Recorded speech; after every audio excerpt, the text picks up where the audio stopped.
오래전에 저는 신혼여행으로 태국을 방문했었습니다. 여러 관광지를 방문하다 보니까 많은 우상들이 있더라고요.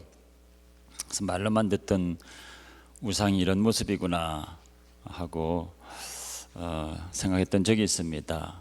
몸은 동물인데 머리는 사람이고, 또 반대로 사람의 몸인데 또 머리는 동물이고, 뭐 이런 아주 기괴한 모습의 그런 우상들이 곳곳에 있더라고요.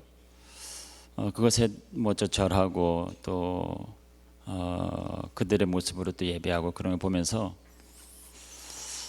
속이 상하기도 하고, 이런 게 우상 숭배구나, 그런 생각을 한 적이 있습니다. 그러나 지금 우리가 실제로 살고 있는 이런 곳에는 뭐 그런 우상들은 없죠. 그리고 우리가 예수를 믿고 나서는 더 이상 우리가 우상을 숭배하지 않는다 생각하기 때문에 별로 우상 숭배란 말은 별로 우리가 자주 생각하지 않는 그런 내용입니다. 근데 성경을 보다 보면은 이 우상 숭배 이야기가 끊임없이 나오게 됩니다. 그래서 이 우상 숭배가 정말 우리 신앙생활에, 지금 우리들의 신앙생활과 많은 관련이 있는 것인가 또 생각해 보게 되기도 하는데, 굉장히 많은 그런 영향들이 있습니다. 지금 우리가 읽은 본문은 이제 십계명, 유명한 십계명에 관한 내용을 읽었는데요. 십계명의 10가지 계명은 율법의 많은 그 계명들 중에서도 가장 중요하다고 생각하고 있는 부분입니다. 요약한 부분이니까. 근데 그 중에서도 첫 번째 계명 그리고 두 번째 계명을 말씀한다고 하면 그 10가지 계명 중에서도 가장 중요하다고 할 수 있겠죠. 그러니까 모든 계명 중에서 가장 중요한 계명을 우리가 지금 방금 읽은 것입니다. 그 내용이 뭐냐 하면 첫 번째 계명이 뭐죠? 나 외에 다른 신을 두지 말라는 겁니다. 두 번째 계명은 뭡니까?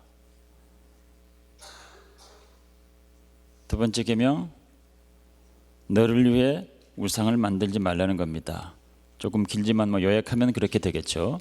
그러니까 첫 번째 계명은 나 외에 다른 신을 두지 말라. 두 번째 계명은 너를 위해 우상을 만들지 말라. 이런 내용입니다. 그러면 하나님께서 나와 너 사이에 이 다른 신이나 우상을 두지 말라, 이런 말씀을 하고 있는 것이니까 이 첫 번째 계명과 두 번째 계명은 사실은 한 가지 내용입니다. 하나님과 우리 사이의 관계를 말씀하고 있는 내용입니다. 하나님과 우리 사이의 관계, 그것은 사랑의 관계인데 그 사랑의 관계가 하나님 뜻대로 되려면 다른 신, 우상들을 두면 안 된다, 이 말입니다. 1계명과 2계명은 결국은 같은 이야기를 하는 것입니다. 하나님은 사랑이시라 그러죠. 그래서 하나님은 하나님의 사랑으로 우리를 사랑하십니다. 그 사랑은 완벽한 사랑이고 완전한 사랑입니다. 어떤 것도 그 사이에 뭐가 끼일 수가 없습니다.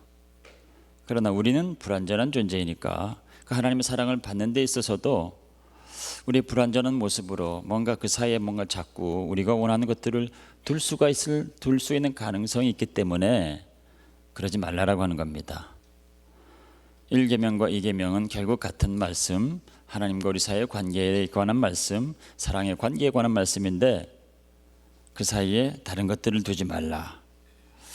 그래서 결국 하나님의 계명 중에 가장 처음에 말씀하신, 그래서 가장 중요하다고도 할 수 있는 계명이 우상 숭배를 하지 말라는 겁니다.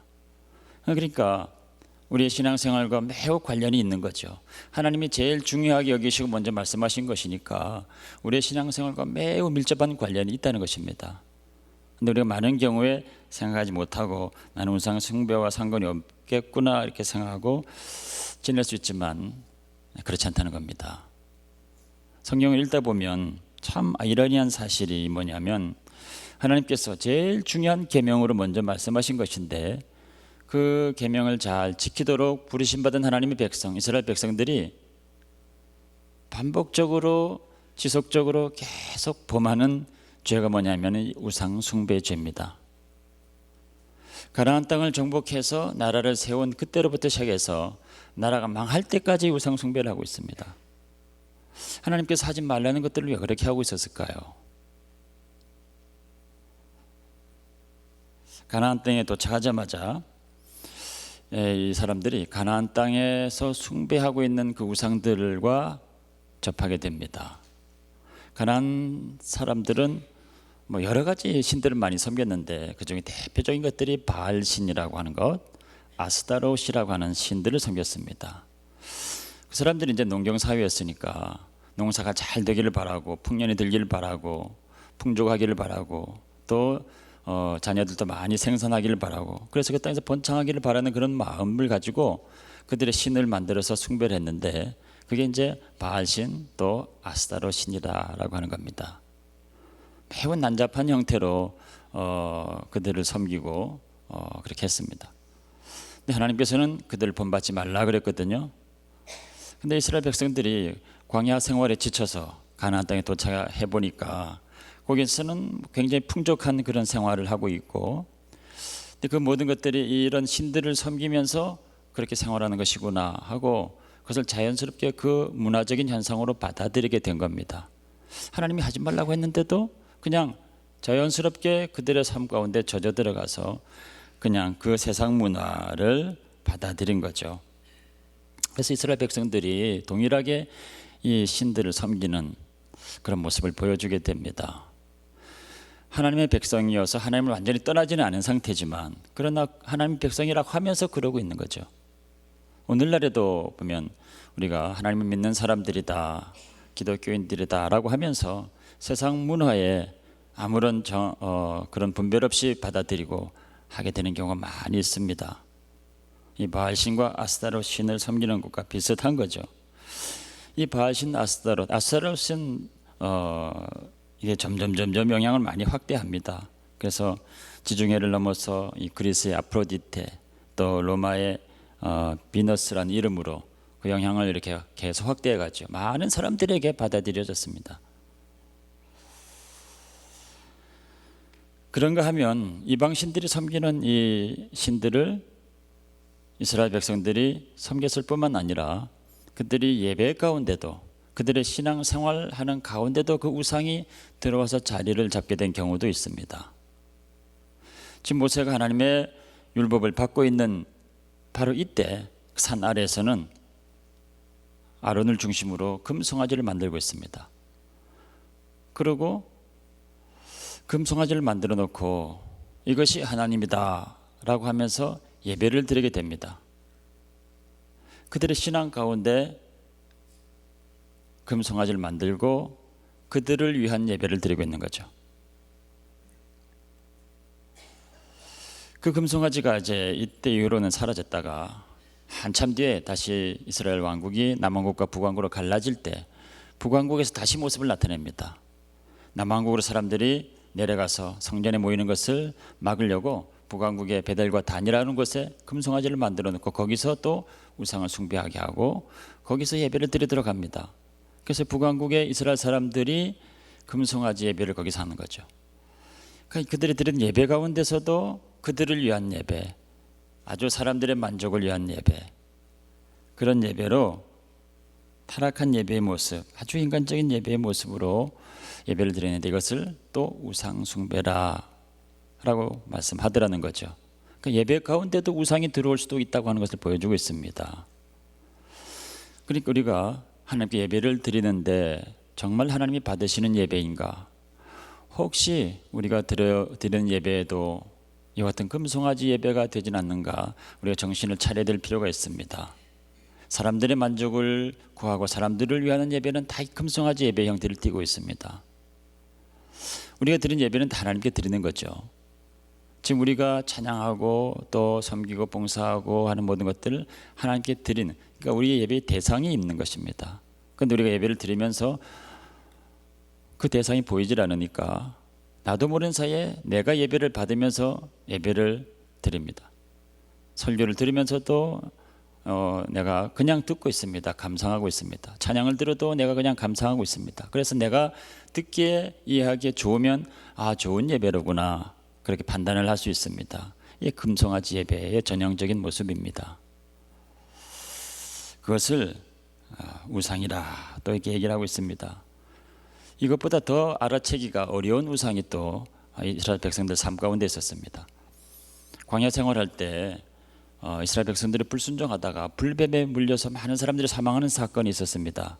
그때 모세가 놋뱀을 만들어서 장대 높이 달아 메었더니 사람들이 그것을 보고 다 낫고 치유가 되는 일들을 보면서 그것이 이제 예수 그리스도의 십자가를 예표하는 것이다 라고 하는 것을 우리가 성경 읽다 보면 알게 되는데, 사람들은 그 형상 자체를 보고 그것이 뭔가 대단한 것이다 생각해서 그 자체를 붙들고 우상으로 또 섬기게 됩니다. 아주 오랜 동안 그렇게 했습니다. 한 500년 정도 그렇게 하다가 히스기야 왕 때 이르러서 야 너희들 뭐 하는 거냐, 그냥 노 쪼개기에 불과한 거야. 근데 왜 그것을 붙들고 하나님처럼 섬기느냐 하고 그것을 없애버리게 됩니다. 그때까지는 500년의 세월이 흘렀다는 거죠. 또 사사기를 읽다 보면은 기드온이 미디안과의 싸움에서 대승을 한 다음에 기념품을 하나 제작을 합니다.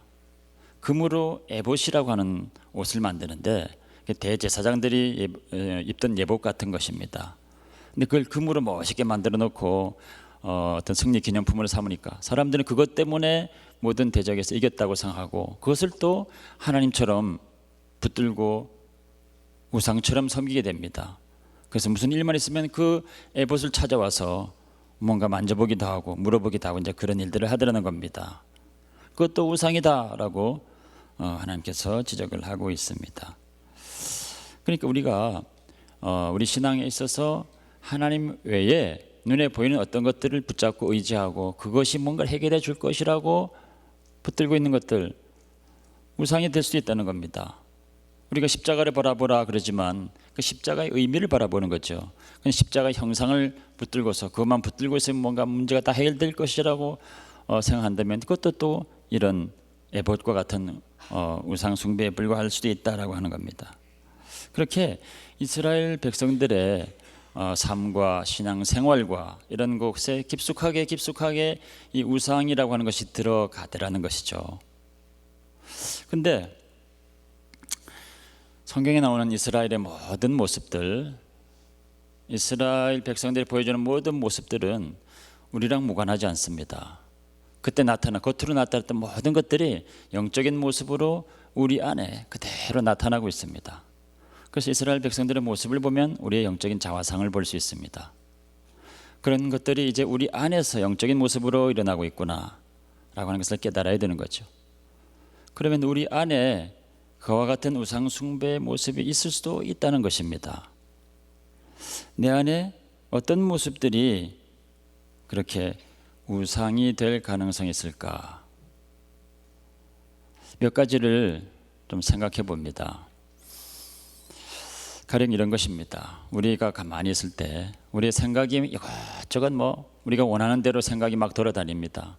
우리가 좋아하는 것들이 머릿속에서 계속 돌아다닙니다. 이런 생각 저런 생각 하면서 즐거워하고 기뻐하고 또 위안을 받기도 하고 그런 것들이 있을 수 있습니다. 마땅히 하나님만으로 우리가 그렇게 해야 되는 거죠. 그런데 그것이 하나님이 아닌 다른 것으로 늘 그런 것들이 혹시 있다면 우상이 될 가능성이 있다는 것입니다. 저는 어릴 때 그때 70년대에는 한국에 제일 인기 있었던 운동이 이제 박싱이었습니다. 권투. 저는 거기에 관심이 꽂혀가지고 모든 권투 경기 또 잡지 그런 것들 두루두루 섭렵해가지고 잡지는 통째로 다 머릿속에 늘 애우고 있었습니다. 그래서 모든 선수들의 어떤 특징이나 이런 것들을 다 머릿속에 넣고 있었거든요. 늘 그것만 생각했습니다. 그래서 어떤 선수가 새로 뭐 프로에 데뷔했다 하면은 이 선수는 챔피언이 될 수 있겠구나 하면 그 선수는 챔피언이 됩니다. 이 선수는 별로겠구나 하면 또 그냥 그렇게 끝납니다. 늘 그런 생각만 하고 있었거든요. 그래서 뭐 제가 주먹이 좀 셌으면 아마 권투를 계속 했을지도 모르겠습니다. 그러니까 머릿속에서 늘 그런 생각만 들어갑니다. 그러니까 우리 마음 가운데 이런 스포츠 선수나 또 뭐 연예인들이나 이런 사람들이 우리 마음 가운데 우상이 될 수도 있다고 하는 것 충분히 이해가 갑니다. 하나님 아닌 것인데 그것으로 늘 생각하면서 만족을 가질 수 있는 것. 우리가 돈을 벌 때는 즐겁지만 쓸 때는 아깝지 않습니까? 근데 돈을 써도 아깝지 않은 곳이 있습니다. 또 아깝지 않은 사람들이 있을 수 있습니다. 물론 그것이 대상이 하나님이면 우리가 하나님께 아무리 드려도 아깝지가 않죠. 향유옥합을 깨서 주님께 드린 그 여인은 300데나리온의 값이 나간 아주 귀한 것이라고 그랬습니다. 그 귀한 것인데도 다 쏟아부어서 하나님께 드리는데, 주님께 드리는데 아깝지가 않는 겁니다. 기꺼이 허비할 수 있는 거죠. 그런 것처럼 우리의 귀한 물질을 써도 아깝지가 않고, 대상이 주님이 아닌데도 불구하고 아깝지가 않고 기쁨이 되고 위안이 되고 보람이 되고 하는 것이 있다면, 주님 외에 다른 것이 있다면 또 우리 마음 가운데 우상이 될 수 있는 가능성이 있는 겁니다.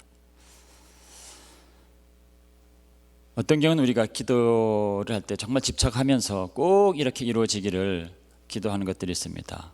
꼭 이렇게 되어야 됩니다. 간절히 기도했는데 기도가 응답이 되지 않았습니다. 그럴 때 좌절하고 낙심하고 때로는 분노하고 시험이 들어서 어떻게 하나님이 이럴 수 있는가 하고 떠나게 되는 경우가 있다면 그 기도 제목 자체가 또 우상이 될 가능성도 있습니다. 건강이 우리의 우상이 될 수도 있습니다. 우리의 감정도 어떤 경우에 붙들리게 되면 아무리 해도 이게 통제가 되지 않고 좀처럼 거치게 되지 않은 그런 경우가 있다고 한다면 이것도 우상과 관련이 있는 것입니다. 우리 마음 가운데 가만히 들여다보면 이런저런 것들이 우상이 될 만한 가능성이 매우 높은 것들이 많이 있다는 거죠. 그러니까 보더라인에 있는 것입니다. 그걸 그대로 가만두게 되면 보더라인은 언제든지 넘을 수 있는 곳입니다. 넘어가서 하나님보다 더 좋아하고 더 사랑하게 되고 붙잡게 되는 겁니다. 그러면 그게 뭐가 문제가 되겠습니까? 좋아하는 것을 좋아하는데 붙잡고 싶은 것을 붙잡고 있는데 뭐가 문제가 되겠습니까? 우리 마음에는 두 가지가 주인이 될 수 없습니다. 하나님을 믿는 사람들에게는 그 마음의 주인이 둘이 될 수가 없는 것입니다. 하나님이거나 아니면 다른 것이 되거나, 하나님이 아닌 다른 것이 주인이 되는 것을 우상숭배라고 하는 것입니다. 하나님이 우리의 마음을 전부 차지하시는 주인이 되기를 원하시는데 우리가 그렇게 좋아하는 것, 더 주님보다 더 사랑하는 것들을 붙잡고 있게 되면 그것이 우리 마음 가운데 주인의 자리를 차지하고 주님을 밀어내게 됩니다. 그래서 하나님에게서 마음이 자꾸 떠나게 되는 거죠. 솔로몬 왕이 처음에는 아주 신실한 왕이었습니다. 1000번제를 드려서 하나님을 감동시키고, 하나님은 그래서 솔로몬이 구하지도 않던 모든 지혜와 부귀와 영화를 다 허락해 주셨습니다. 그랬던 솔로몬이지만 나중에 이방 여인들을 불러들이고 그들이 가져온 우상을 받아들이게 되면서 결국 솔로몬은 마음이 하나님으로부터 많이 멀어지게 됩니다. 그 견고했던 왕국이 둘로 쪼개지는 단초를 제공하게 된 거죠. 우상이 우리에게 자리를 잡고 주인이 되게 되면 우리를 하나님으로부터 멀어지게 한다는 것입니다. 또 우상이 우리 마음 가운데 주인이 되고 나면 그것 때문에 우리가 울고 불고 늘 그것의 통제를 받게 됩니다. 그것에 매여 살게 되는 겁니다.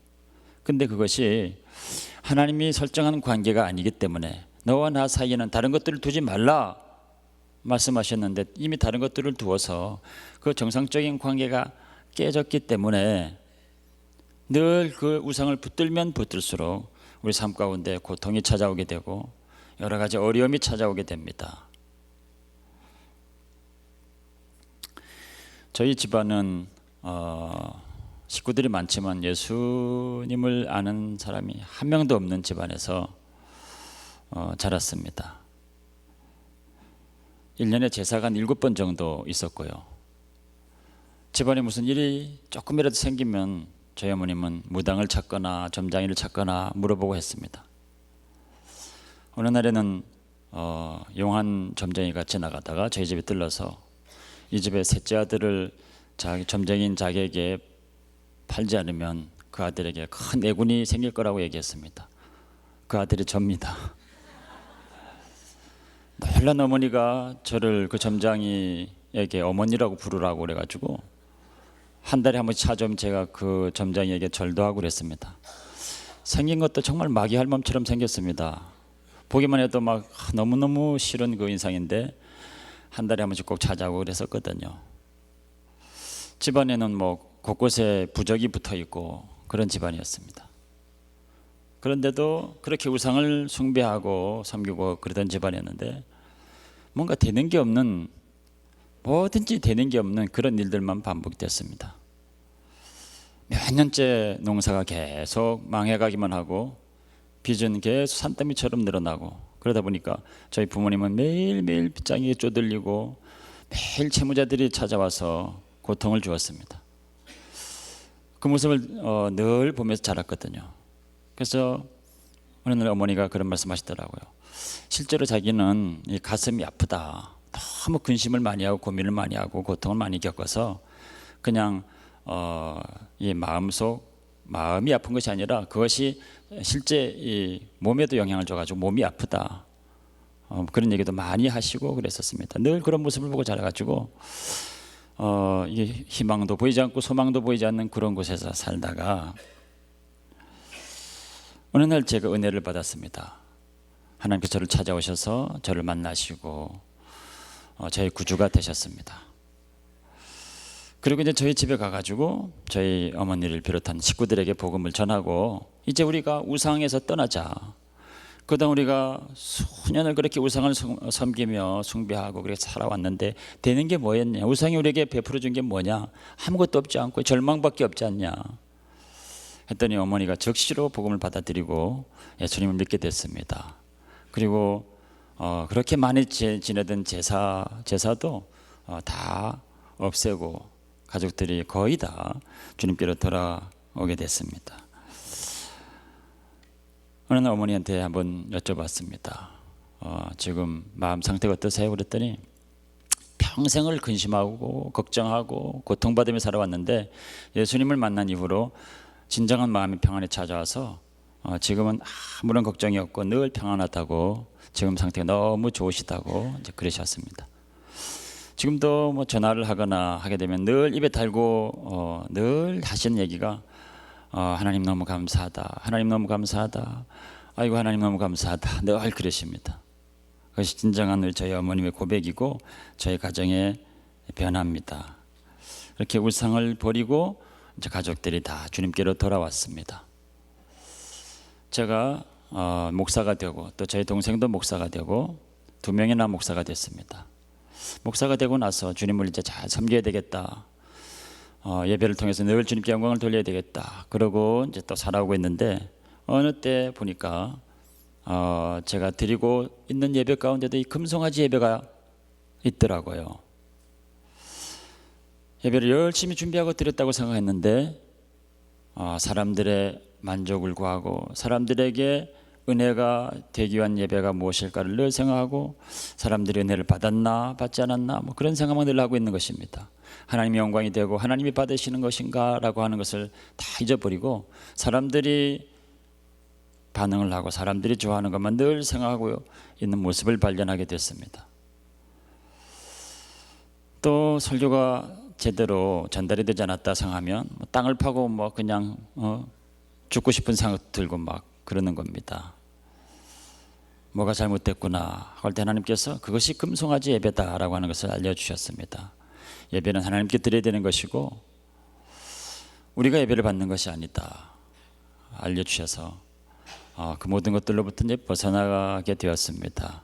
또 이런 노뱀과 에봇과 같은 그런 것도 정말 우리가 믿음으로 잘 하고 있는 것이다라고 여기는 것조차도 그것이 나를 위한 것이면 그것이 또한 우상이 될 수 있다고 하는 것도 계속해서 가르쳐 주시면서 어떻게 하든지 이 우상을 우리의 신앙 안에서 내 안에서 깊은 곳에도 자리하지 않도록 뽑아내기 위해서 많은 예를 쓰고 있을 때 하나님께서 많은 은혜를 주셨습니다.